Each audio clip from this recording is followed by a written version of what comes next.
Bonjour toutes et à tous.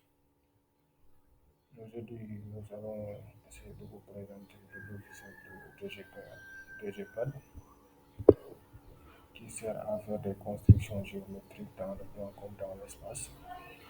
Alors, puisque le logiciel, il y a pas mal de choses à présenter, nous allons choisir de vous présenter la bibliothèque du logiciel DGPAD. Alors, la bibliothèque, c'est là avec des macros, par exemple, si on veut construire des dimensions à 3D ou bien des cercles, ici, on a le repère 3D, géométrie, etc. Mais pour aussi, par exemple, si on veut construire des cercles, on a aussi les cercles inscrits, tangents, etc. Ici, pour les polygones également, nous avons les triangles, isocèles, rectangles, etc. Là également, nous avons les transformations, translation, rotation, ici, inverse, etc. Alors, on constate qu'ici, il y a des macros déjà prédéfinis.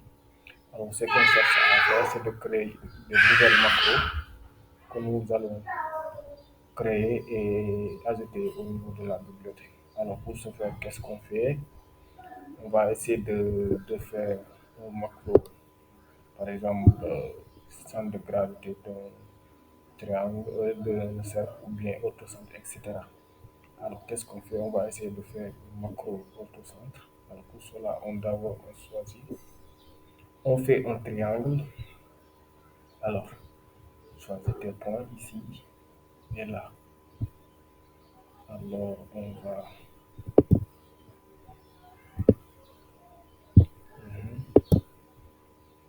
Voilà.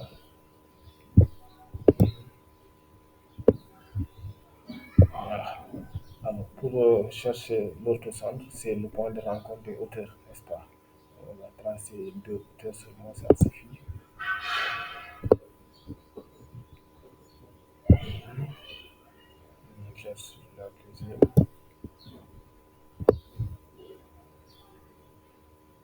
Voilà. Alors, qu'est-ce qu'on fait? On marque le point d'intersection des hauteurs qui va être l'autre centre. Alors, ici, on fait comme ça et on marque le point. Alors, qu'est-ce qu'on fait? On revient ici au niveau de la macro et on essaie de créer la macro en choisissant les points P1, P2 et P3. Maintenant, ici, pour que le centre de ce point-là soit le centre de gravité, on va nommer le dernier point. Et voilà, et vous voyez, quand on met ici en rouge V4, ça veut dire que c'est le dernier point et c'est ça qui va être. Donc, il reste seulement ici à. Il faut donner le type. Vous voyez, ici, on a écrit macro sans titre. Maintenant, je vais écrire.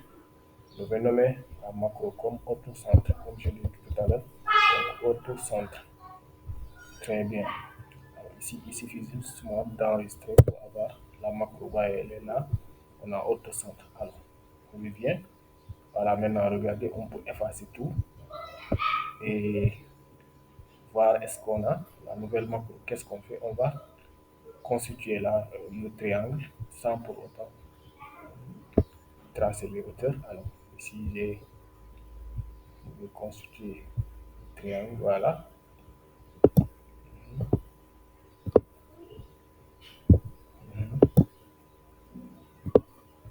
Excusez-moi ici. Ça doit pas la chambre.